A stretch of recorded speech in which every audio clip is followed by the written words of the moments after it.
Thank you so much, David. Good evening and welcome to the August 22nd, 2022 meeting of the Town of Barnstable Planning Board. My name is Steve Robichaud. The Planning Board's public hearing will be held tonight at 7 p.m. by remote participation methods. Alternative public access to this meeting shall be provided in the manner below. The meeting will be televised via Channel 18 and may be viewed via the Channel 18 website at streaming85.townofbarnstable.us/cablecast public site. Real-time access to the Planning Board meeting is available utilizing the Zoom link or telephone number and meeting ID provided below. Public comment can be addressed to the Planning Board by utilizing the Zoom link or telephone number and meeting ID provided below.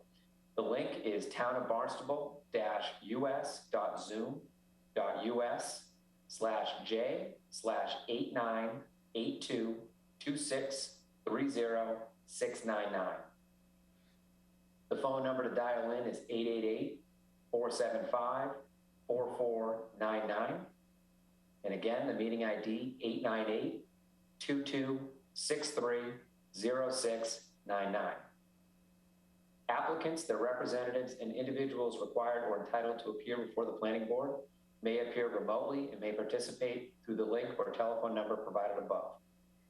Documentary exhibits and/or visual presentations should be submitted in advance of the meeting so they may be displayed for remote public access viewing. Materials may be accessed by contacting karen.herron@town.barnstable.ma.us or calling 508-862-4064. And we'll now introduce board members and staff, starting with Mary. Good evening, Mary Barry. And Bob. Good evening, Bob Twist. And Tim. Good evening, Tim O'Neill. And Steve. Good evening, Steve Costello. And Michael. Good evening, Michael Messinas. And Ray. Good evening, Ray Sexton. And my name is Steve Robichaud. And staff, Karen, you can say hello. Karen Herron, Administrative Assistant, Planning and Development. And Elizabeth. Good evening, Elizabeth Jenkins, Planning and Development. Okay, and notice of recording. This meeting is being recorded and broadcast on Channel 18 in accordance with Mass General Law, Chapter 38, Section 20. Chair must inquire whether anyone else is taping this meeting, and if so, please make your presence known. Seeing none, David, is there anybody here this evening for general public comment unrelated to items on this evening's agenda? There's no public comment. Okay, thank you, David. We have no approval not required this evening, and on to the first item, which is a special permit. Mary? Sure, this is a special permit 2022-02. It's MAG Commercial Realty LLC, which is 316 Iana Road, Hyannis, Mass. Seeks to amend special permit number 2018-08 to alter and expand the existing building for expanding retail into the lower level of the existing building, along with associated improvements at 316 Iana Road, Hyannis, Massachusetts, 02601. As a result, the request to expand the retail space footage within the existing building, the applicant has requested relief from section 240-24.1.11, parentheses A, parentheses 4, parentheses little a, in accordance with section 240-56 for parking reduction by providing 26 parking spaces where 63 is required. The site is located at Assessor's Map 328, Parcel 232, zoned Hyannis Gateway District and Wellhead Protection Overlay District. This requires a majority of the board vote, and material was provided in the application. Great, thank you, Mary. And as mentioned, this item is a public hearing. If we could have a motion to open the public hearing. I'll make a motion to open the public hearing. Thank you, Mary. And a second? I'll second. This is Tim. Great, thank you, Tim. And all those in favor? Mary? Aye. Bob? Aye. Tim? Aye. Steve, Aye. Michael, Aye. and Ray. Aye. And myself, Steve Robichaud, votes aye. Public hearing is now open. And do we have the applicant with us this evening to present a proposal? Yeah, Mr. Chairman, my name is Paul Tardif. I'm an attorney in Yarmouthport, and I represent the applicant, Mark Woods, who's also on the call, and Ron Morgan, his general contractors, also on the Zoom call as well. So thank you for the opportunity. In 2018, the petitioner filed an application for a special permit for the redevelopment of this site. Probably don't even remember what it used to look like. It's been 4 years, but we did demolish one existing building there. We remodeled the second existing building, reconstructed the parking areas, the loading areas, the stormwater system, installed landscaping, signage, sidewalks, consolidation of vehicular traffic on Iano Road into one standard entrance. Site improvements include land that was leased from the Barnstable Municipal Airport on a portion of 290 Iano Road. If you're looking at the front of the building, it's to the far right. And we do have an existing lease for, I believe it's up to 20 years with the airport. In 2018, we secured a special permit to reduce the on-site and off-street parking requirements and also for dimensional relief within the Hyannis Village zoning districts. In addition, there was a condition, which is condition number 6, that stated any change to the building use from that permitted herein shall require an amendment to this special permit. So we are seeking tonight a change, at least for a portion of the use of the building, as well as the parking requirement that was mentioned earlier. Let me tell you why we need this. Applicant's building suffered 2 burst pipes this past winter in the lower level, which damaged a lot of his inventory. It was being used for storage and also inventory, some remnants as well. They sell flooring, carpeting, and the like. There's three floors of that.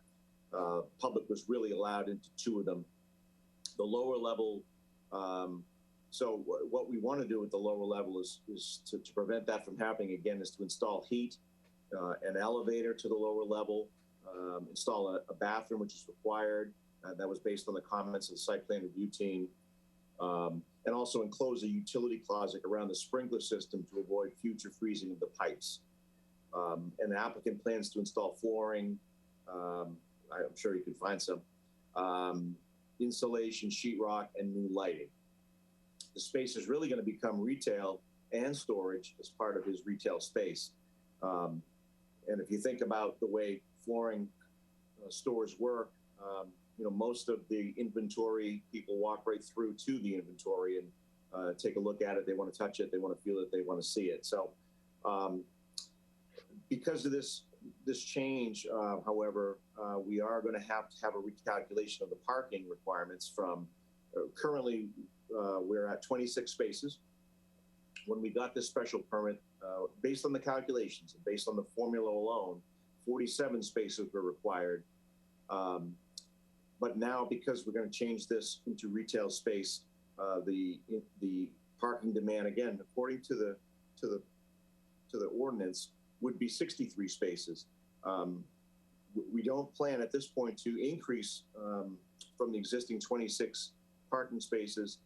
And I know that seems like a lot, a big difference between what is required by code versus what's existing on there. But I think it's a little different in this case. And what I'd like to do now, if I could, Mr. Chairman, is have Mr. Woods explain to you his experience, not only at this store for the last 4 years and what he thinks is needed for parking, but also his experience in his other stores in other towns, what's required and what works for him. So if I could do that, I'd have Mr. Woods explain at that point. That would be great. I think that insight would be great. So take it away, Mr. Woods. Thank you very much. Thank you, folks, for taking your time this evening. I'll just start with Falmouth. 29 years ago, when we opened Falmouth, Falmouth's facility is 20,000 square feet, and the requirement was 106 spaces. And we really wanted to have a part of the building to be a nursery daycare school for children, called Ideal for Children. And what we wanted to do is to have a grassy area with a gym and so forth and so on, outside swing sets and the like. We failed at that, and they required us to put in 101 parking spaces. I can tell you, after being there now, it's 30 plus years, there are 17 parking spaces in the front of the building, and that's all that's ever been used. And it's just nothing but an asphalt platform. And it's just too bad. I mean, what we did in IS, the building looks great. We want to give it a much better street appeal with the facade. You folks have the plans. You can take a look at that. But we have plenty of parking. If we have 26 cars in our lot at a single time, I'll make the line that I said to Falmouth. I'll be in Tahiti on the beach. I wouldn't be sitting in here selling flooring.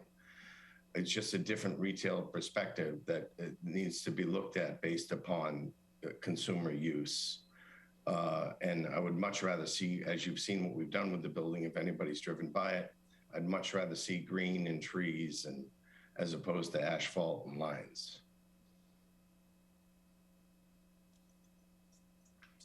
Mr. Chairman, Mr. Chairman, just to finish up, if I may. Yes, please. Thank you. Again, based on his experience, the 26 spaces that are there now, 26, you say 26, are more than enough.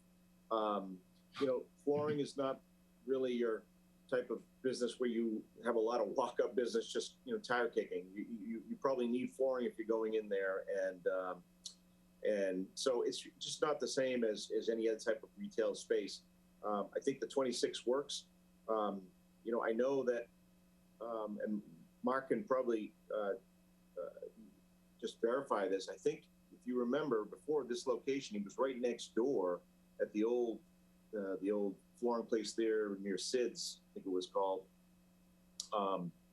And I think he had only 11 parking spaces and he never had an issue there. This store is a little bit bigger, obviously, so the 26 accommodates it well. We've had 4 years to really give this a trial run. And I think, he has just testified that the 26 is really never going to be a problem.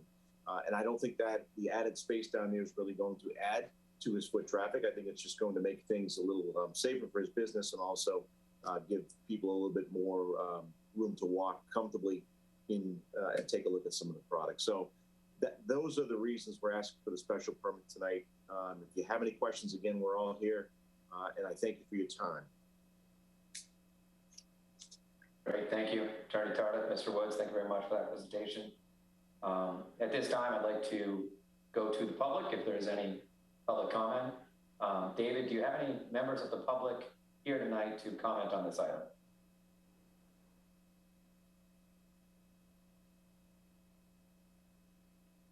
There is no public comment at this time. Great, thank you, David. And we work around the board for any questions, comments, concerns. Mary? Thanks, Steve. I just have a couple of questions. I'm sorry I haven't been in the store, but what is so when you enter the retail store is the second and third floor? Is that what that is? The retail access? Yeah, so when you enter the store, you enter the main street level part of the building, and the above level and the lower level are exactly the same exact size and footprint. Okay. And the agreement with the airport next door, it's just a shared space of parking. There's nothing's assigned. Someone from Ideal Flooring could be there, or someone who's using the airport could park there?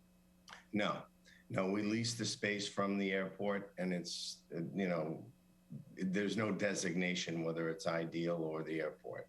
Okay, all right. I think those are my only questions. I like what you did to the building. It looks great. Big improvement from what was there. So I don't have any other questions. Thanks, Steve. Thank you. Okay, great. Yeah, thank you, Mary. And Bob, any comments? No, I'm good, thanks. Okay, and Tim? Thank you. I don't have any comments, except just to say that, I don't think a flooring store is necessarily a high traffic. It's not like a department store that's opening up a new division or something. And I think the property looks great. I do remember it as a furniture store, and I think the improvements that have already been underway there look great and are a good benefit. Thank you. Thank you. Great, thank you, Tim. And Steve? Steve, no, I'm totally fine with it. I've actually been in the store. I think it's great actually adding additional retail space for people to be able to put products and so on. So I agree. I don't see any issues with not increasing the parking. I'm fine with it. Okay, great. Thank you, Steve. And Michael? Thanks, Mr. Chairman. No, I do not have any questions. I've been in the store as well. Great job you guys have done, so I'm okay with that. Thank you. Thank you, Michael. And Ray? No issues here, Mr. Chairman. Thank you. Okay, great. I'd like to echo the comments of the board. The site looks great. The parking lot's well laid out. It seems to work well. I drive by the site daily and never see any issues. I never see the lot really more than half full. And that's not a knock on your business, because I know a lot of it's done online and remotely and over the phone. It's just how I know that's how it goes. So I'm fine with everything. So moving along, with seeing no public comment, we will seek a motion to close the public hearing. I'll make a motion to close the public hearing, Steve. Thank you, Marion. A second? A second, Michael Messinas. Thank you, Michael. And all those in favor, Mary? Aye. Bob? Aye. Tim? Aye. Steve? Aye. Michael? Aye.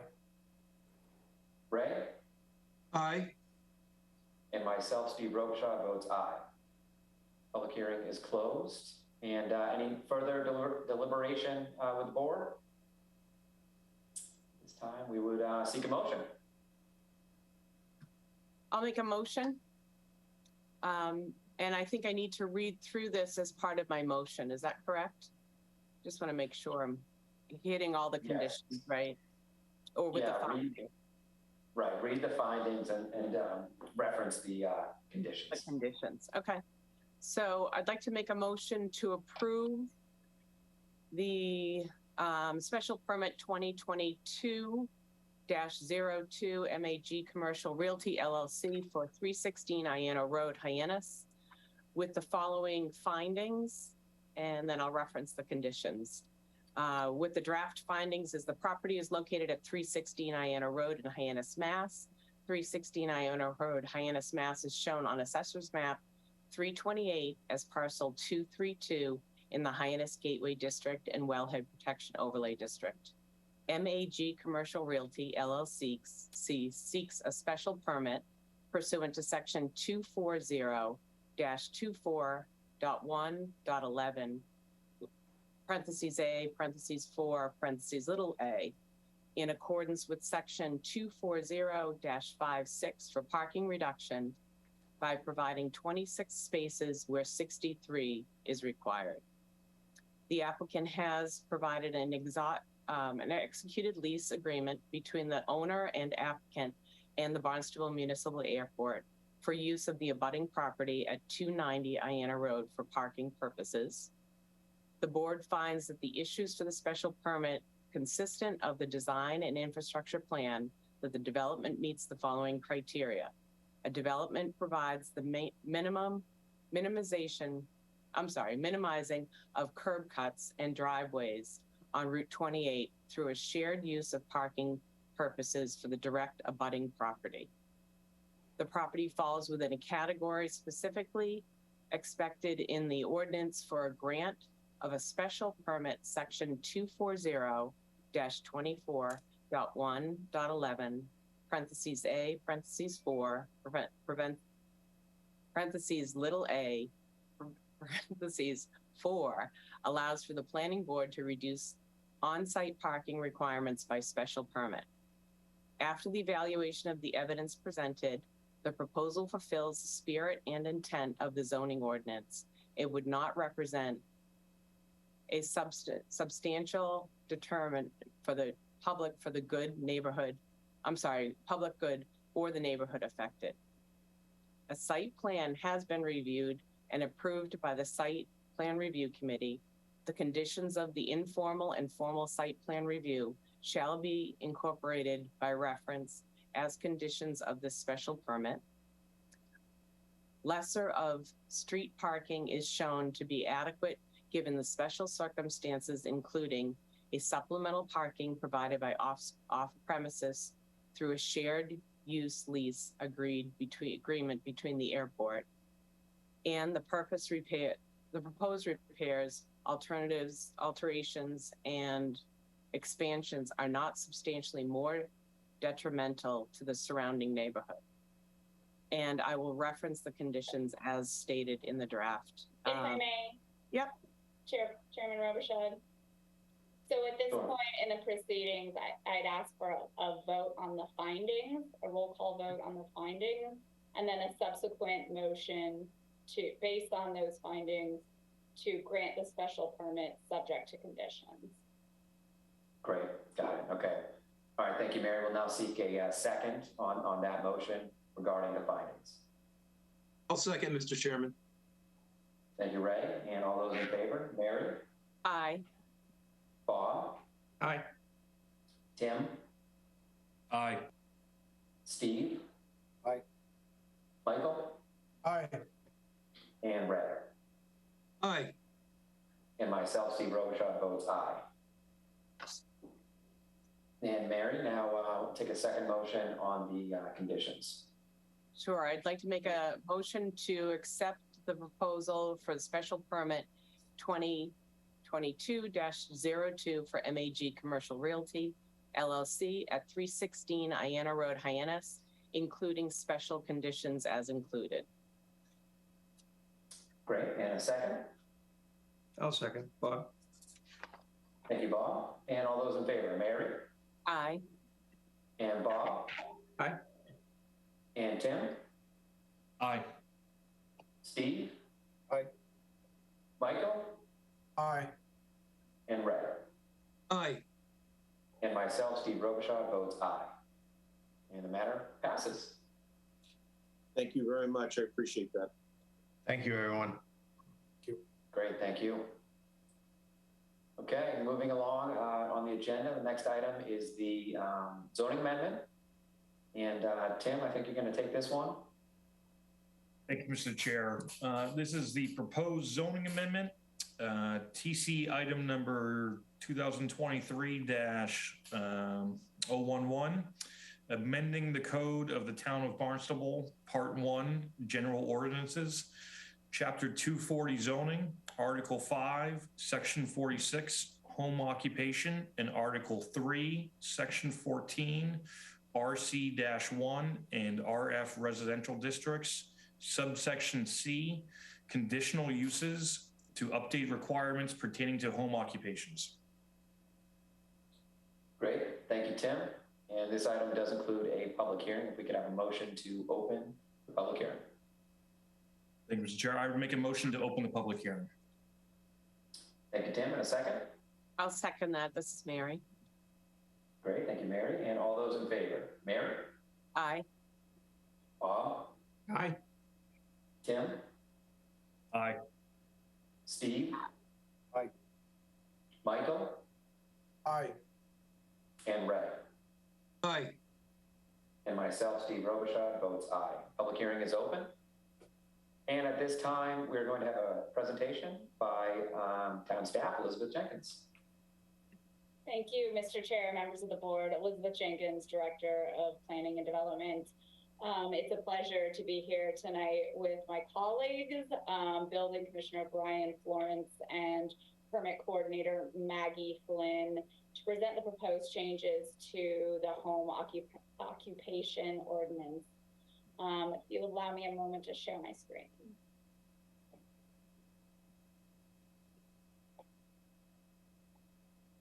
Folks see that all right? Head nods, thumbs up. All right. Thank you. So this is an effort to update the town zoning regulations pertaining to home occupations, really to meet the moment when it comes to people working from home and the role that home occupations is playing in our economy. This is an effort to bring down barriers to permitting home occupations and to promote greater opportunity for the residents of the town of Barnstable while carefully respecting the residential character of our neighborhoods. The amendment that's being put forward tonight is based on research of best practices around the state and our own staff's experience with the permitting process.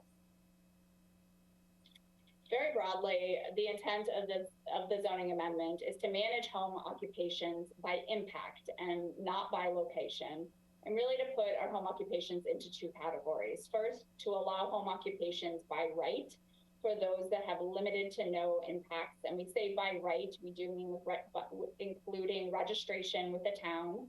And again, we have the building commissioner and permit coordinator here. They can get more into detail on that process. And then to allow home occupations that may have additional external impacts with a special permit. And of course, as the board knows, and as the public saw tonight, special permits do allow opportunities for public comment and public notice. So by way of background a little bit on this effort, the last time the town took a look at its home occupation ordinance was in 1995, and the record there cites changes that include the advent of the computer and electronic communications. So since the pandemic, we've seen quite a few additional applications for home occupations come through our office. And we've also seen trends like remote work becoming the norm and the rise of what's called the gig economy, really a new sector that is propelled forward by the ability to connect people online. And most people, when they're thinking about starting a new business out of their home, they're really not anticipating having to navigate the town of Barnstable's incredibly complex zoning map, as you see here. But very basically, what people are confronted by when they come into permit as a home occupation is which one of these zones they fall into. Folks that are opening home occupations that live in one of the gray areas are allowed to proceed with those home occupations if they are customary occupations by right, again, with registration. If folks live in RF or RC1 zones, the zones you see are highlighted on the map here, they find themselves being required to go through a special permit process. Again, a process that takes a lot of time, can require a lot of investment. And again, the staff here tonight can speak to that. And often we find that's a barrier to beginning a home occupation. So again, broadly, the intent of this effort is to level the playing field across the town of Barnstable, regulate by impacts of the home occupation and not where it's located. So here I'm just going to briefly walk through a red line of the ordinance. I know the planning board has seen this before, but for the benefit of the public, I do think it would be beneficial just to talk in detail a little bit about the two categories of home occupation and they're regulated. Can everybody see the red line on my screen? Thank you very much. So again, home occupation, the intent is to permit this throughout dwelling units in the town of Barnstable, and really dividing into two categories. The first being, what was previously referred to as customary home occupations, what we're calling now those with limited impact, carried on within a single family dwelling, or in this case, within an accessory structure. By changing some of these standards, we're giving not only more definition and clarity to our public, but we're also giving more confidence to our building commissioner who has to enforce these regulations. So you'll see sometimes in some cases, for example, here where we talk about traffic volumes, you'll see not that the ordinance has changed, but that we've given more standards for both folks opening home occupations and those who are required to enforce this ordinance to be able to make judgments, again, on how it's enforced. So the regulation previously had and continues to have standards based on the area of the dwelling in which a home occupation can take place. restrictions on external alterations to the dwelling, provisions related to traffic generation, noise, smoke, dust, or other external factors, prohibition on toxic or hazardous materials, regulations regarding parking, prohibitions on exterior display, the same prohibition on commercial vehicles, but clarifying that this is not an ordinance that is tackling parking commercial vehicles in residential areas, but really regulating commercial vehicles relative to home occupations, limiting signage, advertising, and employees, all related to home occupations. We do still maintain the categories of prohibited home occupations. As you see here, some alterations made to the provisions that deal with selling or wholesaling merchandise or secondhand goods. Many folks are doing this entirely online right now, and it's not the retail that I think was probably envisioned when this ordinance was originally written. Again, continued prohibitions. And then again, home occupations by special permit, again, requiring notice to neighbors who may have direct concern about what's happening in their neighborhood. So these deal with the types of home occupations that may have external impacts, again, touching on percentage of a dwelling unit that can be used, the potential for small unilluminated signage, the potential for additional non-resident employee to come to the home, the potential for parking if properly screened and not visible for a public way relative to commercial vehicles. And then some flexibility on the types of uses if there are those that become questionable, as well as the percentage of space that can be employed by the home occupation, reiterating the requirement for site plan review, and that these are granted on a case-by-case basis and not transferable.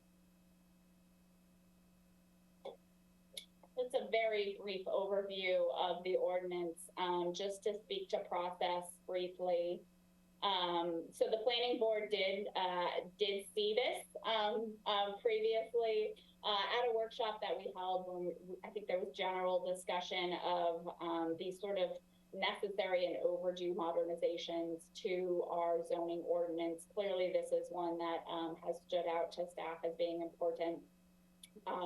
So the planning board agreed to work in cooperation with staff to sponsor the item. The council forwarded to the planning board. We are at the planning board public hearing for a recommendation, advisory recommendation, and per Mass General Law 48, it would continue to the town council for a public hearing and the potential need for 2/3 vote to adopt. So that is an overview.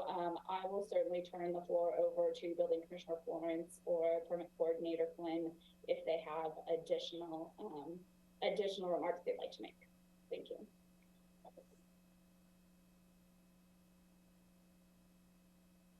Mr. Florence, go ahead. Good evening, Mr. Chairman, members of the planning board. Thank you so much for your time this evening, and thank you for all that you do. You appreciate the volunteer work you do for us as citizens month in and month out, so thank you. Before we can talk about home occupation, it's important to understand really what those are. When the current ordinance was written, it was focused on single contractors, like a carpenter or a landscaper, generally without employees. That ordinance has been in effect for decades, and we've learned a lot about what home occupations really are since then. So what are they? They're artists, crafters, online influencers, housekeepers and office cleaners, computer professionals. There are contractors. They're financial professionals. One recent example is we had a woman in the Katuitt area who wanted to work out of her 10-by-12 shed, and she wanted to put a wheel in there, a potter's wheel, and make pottery to sell at craft fairs. As you'll see in a moment, we had to deny her request. The principal way that we hear about home occupations is when somebody has a good idea, they decide they're going to make wreaths for the holidays or something along those lines, and they decide to go to the bank and get a bank account. And the bank tells them, you have to go get a letter from your zoning enforcement officer that says you can do that in your zoning district that you're trying to operate out of. And so that's how we meet them. And when they come to see us, a lot of times, and almost 50% of the time, we have to deny their applications. As I said, our districts have been in place for decades. There are 2 zoning districts, as Director Jenkins said, that prohibit as of right home occupations. That's the RF and the RC1 districts. Those 2 districts represent almost half of the entire town of Barnstable. And for various reasons, including fairness issues, which I'll discuss in a moment, my predecessors have had to use creative interpretations in order to issue many of the home occupation registrations in those districts. Since I came here in 2017, I've had to interpret Section 240-46 as it's written. And in the way it's written, it prohibits those as of right registrations. So in terms of fairness, literally the people on the east side of Barnstable are allowed to have a home occupation without a special permit, and the people that live on the left side can't unless they get relief from the ZBA. People who can afford to have a survey done and have an attorney represent them, and the application process can afford to get it done. People that can't afford it can't. The cost of a survey for half an acre lot is roughly $3,000 in 2022. The cost of a lawyer to represent them is, again, close to $3,000. And then there's the application fee with the town. So if you want to have a shed with a potter's wheel in there and sell at a crafts fair, it's going to cost you $6,500 just to get into the gate, or get through the gate and start that little home occupation. The current proposal balances the home occupation ordinance by allowing as of right registrations throughout the town with stricter oversight that would require a special permit for those impactful uses by requiring a special permit, not just for the people on the west side of town, but for the whole town, and for more than just the 2 of the 14 residential districts that we have. As Director Jenkins said, we're trying to meet the moment. The world's changed a lot since our current ordinance was written. If you think about it, the World Wide Web didn't even exist in 1995. In 2022, more and more people own their own cottage industry businesses, and those that are not online with their business use the internet for other reasons, like a home office to do their billing, to advertise, and other administrative functions. A lot of them you wouldn't even know that there was a home occupation there. As your enforcement officer, we receive 2,000 to 3,000 complaints per year. Of those complaints, the subject that's complained about the least is home occupations. The home occupation ordinance, as written, is one of the most difficult ordinances that we have to enforce as your enforcement officers due to the lack of fairness. So I appreciate you folks hearing about this, listening to it, and considering it. I really would like to applaud the efforts of the Planning and Development Department and thank them for looking at this important issue for not just the building department, not just the ordinance itself, but the stakeholders and for our citizens as well. So they sought information from us, or excuse me, input from us, and have provided with Barnstable with what I believe to be a modern, relevant, and comprehensive ordinance that will serve our citizens well. So thank you again for your consideration. Thank you very much, Mr. Florence. That was excellent. Maggie Flynn, is there anything you would like to add? Well, thank you, Chairman Robichaud and the members. I very much appreciate that you're taking a look at this ordinance because, as I think I explained to you last time, I'm pretty much on the front lines very often. I'm the one that receives the phone call trying to explain to individuals why they can't do their potter's wheel on their shed, in their shed. Just a little bit of fact finding for you. Last time we spoke, which was probably 6 weeks ago, I think I gave you a number of 32 applications. Well, that has now risen to 54 applications that have come in this year. And to the best that I can determine, we probably have 35 to 36 individuals that just dropped off, are operating without a license once they were explained that what they had to do, which was to obtain a special permit or try and find another location. So, you know, I think it's important to bear in mind that people recognize that this is a challenge for them and they don't have the money to start a business, as Commissioner Florence explained. So, and I hear every day people work from home. They ask me, do you work remotely? I say, yes, I do. So I appreciate that you're taking the time to look at this, and hopefully we can see a way to make some improvements. Thank you. Great, thank you very much. And Elizabeth, anything further that you would like to add? Thank you, Mr. Chair. I have nothing further at this time. Great, thank you very much. I think it would be a good time to see if there's any members of the public wish to speak. David, any members of the public here or in the waiting room looking to speak? There's no public comment at this time. Great, okay, thank you. I guess before we go to board comment, since there's no public comment, to close the public hearing. Mary, you want to make a motion? Yes, I'll make a motion to close the public hearing. Okay, thank you. In a second. I'll second that. Looks like got Michael on that one. Thank you, Michael. And all those in favor, Mary? Aye. And Bob? Aye. And Tim? Aye. Steve? Aye. Michael? Aye. And Ray? Aye. And myself, Steve Robichaud, votes aye. Public hearing is closed, and just work our way around the board. Questions, comments, concerns? Mary? Thanks, Steve. I agree with, I think, Brian and Elizabeth and Maggie. This is really timely. Thanks for all the hard work. It looks very inclusionary, which is great. I just had a simple one question, which seemed a little odd to me, just on the requirement on B15, where it says real estate and insurance is not would not be allowed. Is that right? As opposed to accounting or legal? I'm just trying to get a clarification on that. It seems that the real estate and insurance are not available. Is that, or am I misreading it?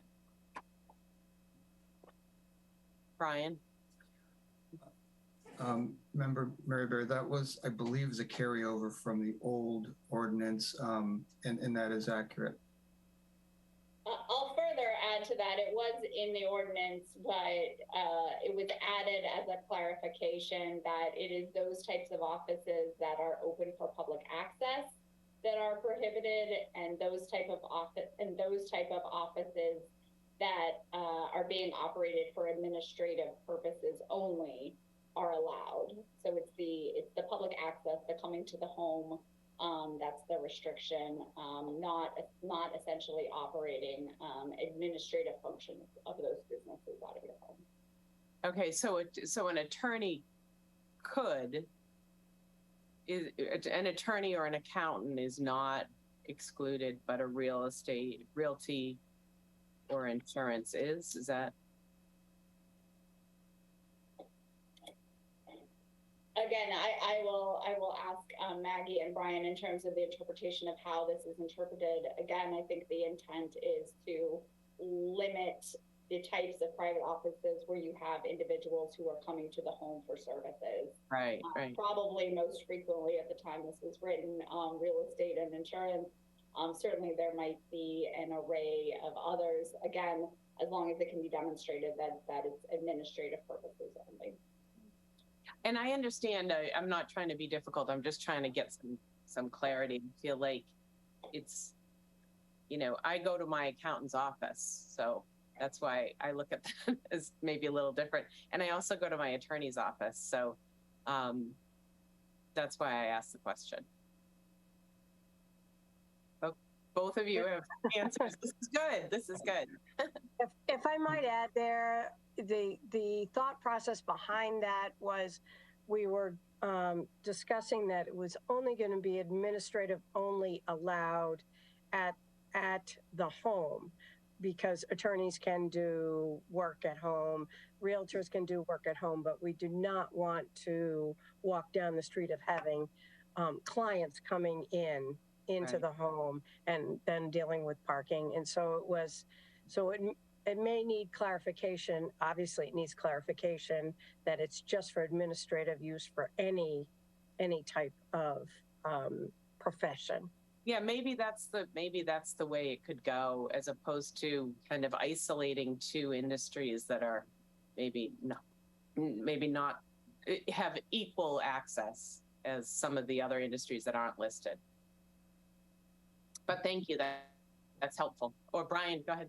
Yeah, and I was just thanking Maggie. I was going to say the same thing. Really, it just if you wanted to make a clarification that real estate offices or attorneys' offices that require public access are the ones that are listed there.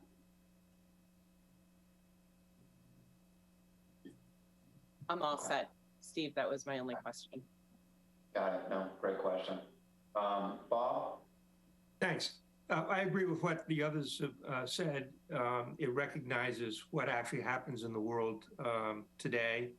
It picks up a lot of the types of work that either wasn't being done in 1995 or no one really thought about it being done in the home in 1995.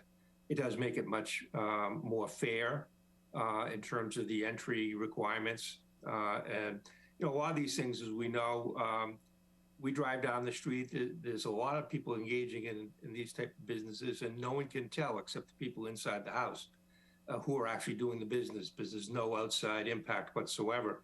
And this modified ordinance seems to go a long, long way to recognize that and make it easy for people to do that and continue to do that with the least administrative overhead possible. So I think it's a great job. It's, I think, very thorough and complete, and I certainly support it. Well said, Bob. Thank you. And Tim? Thank you, Mr. Chair. I also share my sentiments with the other board members that I think this is a no-brainer. And I think it's great to get the zoning ordinance for the home occupation up to speed with today's culture needs and working from home, but also giving the town and the building department more control for what could be a potential nuisance in the future. So I think it does a great thing about opening up accessibility and giving options to control what could be an issue down the line. So I think this is great and well drafted, and hope to see it go through. Great, thank you, Tim. And Steve? I agree with everybody. I think it's great to provide equity for everybody and eliminate Maggie from having to deal with being the gatekeeper for potentially inane, outdated, articles that are, clearly need to be updated. I'm just concerned about the influx of pottery that I see. Maybe Big Potter is going to really have a problem with this, but we may need to add more sheds down at the waterfront there. I want to think about that. So other than that, I'm completely on board. Great. Thank you, Steve. Michael? I just want to thank you so much for all the effort. I mean, this is a no-brainer. It's very important nowadays, so I just want to say thank you. Thank you, Michael. And Ray? Thank you, Mr. Chair. I do think that Mary did point out, she has a good point. And perhaps I think that that clarification needs to be inserted explicitly, saying that administrative functions for these professions are permitted, but not interaction with clients or the public. I think that needs to be specified. The other thing is that I'm just thinking out loud now, Mr. Chairman. Do we really need to specify particular professional functions? Because next year maybe there will be I don't know, web developers, software designers, things that are, do we really want to limit the list to insurance or legal or accounting or things that existed in the past, but other things that are going to perhaps even supersede them in the future? So wording to the effect of professional or paraprofessional functions, that's a question as opposed to any kind of assertion. But I do think that the clarification on administrative operations is needed. Thank you, Mr. Chairman. Thank you, Ray. Elizabeth, I'm just kind of scrolling through this. Can you point to the section that would speak to Ray's first comment about limiting to administrative work and not work that requires clients to come to the property? So the section that seems to be problematic is here in home occupations that are prohibited. And again, the prior ordinance included a list, and in this list was real estate or insurance office.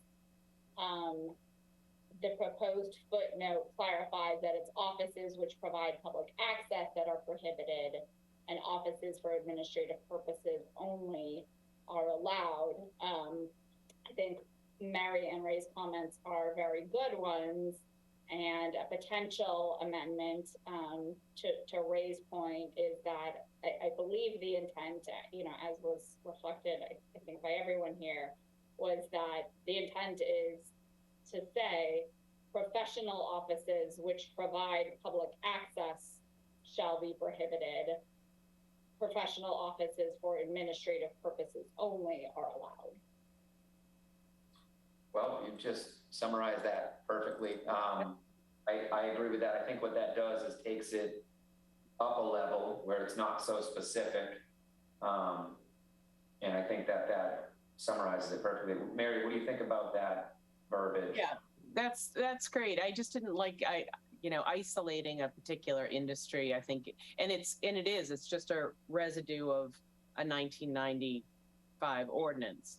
But to kind of strike through that and replace it with something that says something about professional offices that provide administrative services is okay, or something along those lines. I don't have the language that you had said, Elizabeth, but I thought it was appropriate. I hope you wrote that down, Elizabeth. That was a good fix. That was. Brian? I'm just, just based on, Brian's got his hand up. Brian, go ahead. Thank you, Mr. Chairman. As Elizabeth pointed out, it's footnote number 2. And if you struck out C, real estate or insurance, and at the head of that paragraph, input that section, it says offices which provide public access shall be prohibited, and office for administrative purposes only are allowed. You can get rid of the specifying certain professions. Great. So essentially, if a motion were made, you'd strike the current language on section C and replace it with footnote 2. However, you'd summarize it as offices which provide public access shall be prohibited. Offices for administrative purposes only are allowed. Great. Okay. Great. So all board members have, sorry, Ray, go ahead. Well, Mr. Chairman, are you asking for a motion? I gotta make my comments first, Ray. I'm sorry. I just have a couple of quick ones. I obviously just wanted to praise everyone involved. This is very thorough.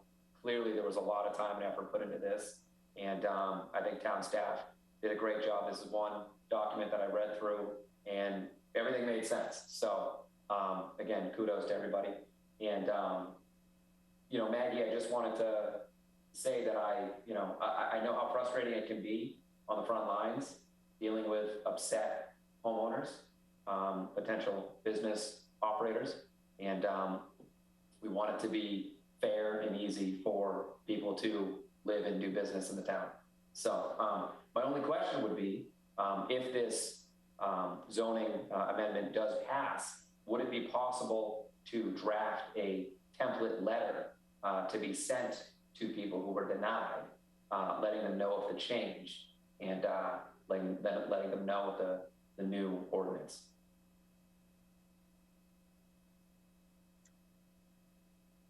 I think we would be able to recapture based upon information that we have out in the system. Some people have made alternative arrangements, but I certainly would be open to trying to get in touch with people. I have been telling people that this effort has been moving forward and to bear with me. I said, you've been waiting this long, we'll see how it goes, you know? And so I certainly think that that would be the smart thing to do after, if and when this does get through town council, to let people know and get them licensed appropriately. Great. No, I hope it goes through, and I hope you can have some more positive conversations. So again, thank you, and look for a motion.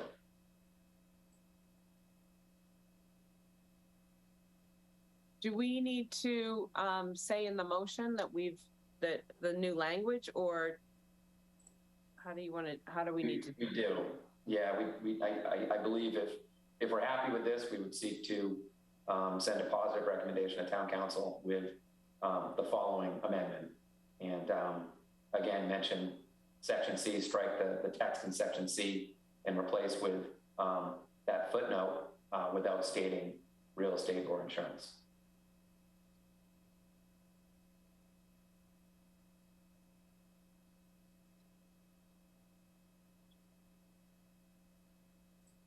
Okay, so there's no motion on the table right now, right? Just trying to remember. Not yet. Okay. No, up for grabs. I can make a motion. All right. Unless Tim wants to. I was going to say, I was getting ready. I was writing down the section and all that. Perfect. Then it's all you. Okay. It's all you. Go ahead, Tim. You got stuck with the findings in the last one, so we can do the easy one. I would like to make a motion to recommend zoning amendment TC item number 2023-11 with the amendment under section 1615, striking. It's just section 15, just 15. Oh, sorry, I saw this. Amending section 15, striking out item C and replacing it with footnote 2 to town council. Great. And just to clarify, Tim, footnote 2 without the words real estate and insurance. Is that correct? Correct. Without the words real estate or insurance. Fantastic. Appreciate that. Do we have a second? I'll second that. Thank you, Mary. And all those in favor? Mary? Aye. And Bob? Aye. Tim? Aye. Steve? Aye. Michael? Aye. And Ray? Aye, Mr. Chairman. And myself, Steve Robichaud, votes aye. Motion passes. Excellent. Thank you, Brian. Maggie? Yes. Thank you, Mr. Chairman. Thank you, members. Thank you. Great. I'm just looking forward to seeing Steve's pottery now. Me too. You can finally make it happen. Moving along, Elizabeth, do you mind an update on the Dockside Subcommittee? Thank you, Stephen. As was voted and supported by the planning board at the first public hearing on the Dockside Regulatory Agreement, staff has been working in collaboration with the town attorney's office as well as with the town council and housing committee to get that group established. Again, by forwarding a request to the town council for their participation.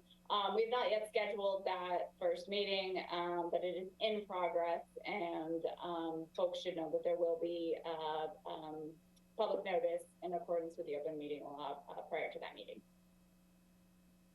Great, thank you. And I just wanted to... And I'll just add additionally, we'll keep updates posted on the zoning and regulatory website on the planning and development page. Folks can check there. Perfect, thank you. And I just wanted to state for the record that planning board will be represented by 2 members, myself and Steve Costello, and town council will have 2 members to be determined, to be named. So we'll look forward to that. And again, the goal is to get the subcommittee going, get through some meetings, and then get it back to our board so that our full board can work through it. And Elizabeth, anything on the LCP to mention? Sure, I'll just let folks know that the second meeting of our local comprehensive planning committee will be Thursday, this Thursday, the 25th at 6 o'clock in the hearing room. On the agenda, in addition to sort of committee housekeeping, we have the important item of looking at our community engagement plan for the first phase of this effort. So this is really engagement. Where we are now around putting together a vision statement for the plan, which really is a vision for how the town of Barnstable is going to grow, what's important to preserve, and how we see Barnstable 20 years from now, so we can then start to understand how we're going to get here. So this engagement plan really will be a roadmap for the first phase of public outreach in this process. You know, we anticipate that it'll be a document that will be iterative, that will change as we go through the process and we find the best way to engage people. But we wanted to have a starting point, so the committee could provide their feedback to get input from them on these strategies and our work going forward before we go out into the community. So we encourage folks to take a look at that, provide their comments certainly, and again, an important step in this process. Thank you. Great, thank you. And next up, just look for a motion to approve the minutes Mr. from Chairman? our August. Yes, Ray, go ahead. I had one thing for Elizabeth. Elizabeth, do you have a status update on the housing dashboard that is going to depict the metrics in gauging our progress and hopefully success in addressing the affordable housing issue? Gosh, I apologize. I do not have an update on that. I believe our planning team was working with our housing group on that. I'm sure they've told you that we do keep a residential development tracking report online, and we update that periodically so folks can see and understand the units that are going through the permit process. And we've certainly been in ongoing conversations with our Affordable Housing Trust to figure out how to promote the availability of funding there and really to do program development around where the needs are. So I will look into that and report back to the board. Okay, to be more specific, what we were talking about is developing a menu of metrics specifically to address that, as opposed we talked about various candidates that Jim and company, Ryan, were saying they needed to get back to develop what that menu of metrics would be. So I just wanted to find out if progress had been made up on that. Yeah, I will certainly bring that back. I think it is probably likely part of the discussions that are happening as we formulate a new housing needs assessment and housing production plan.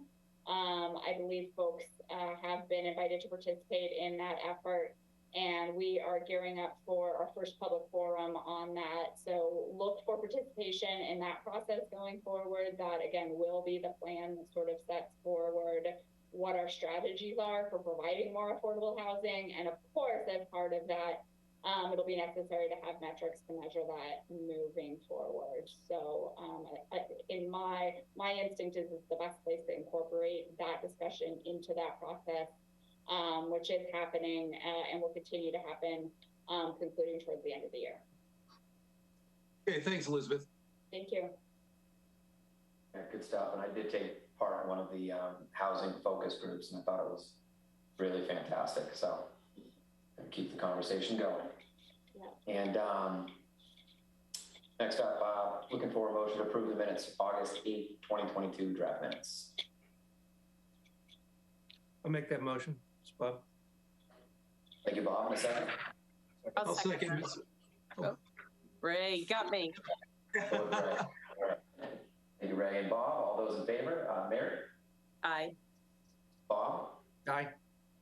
Tim? Aye. Steve? Aye. Michael? Aye. And Ray? Aye. And myself, Steve Robichaud, votes aye. And future meetings, September 12th, 7 p.m.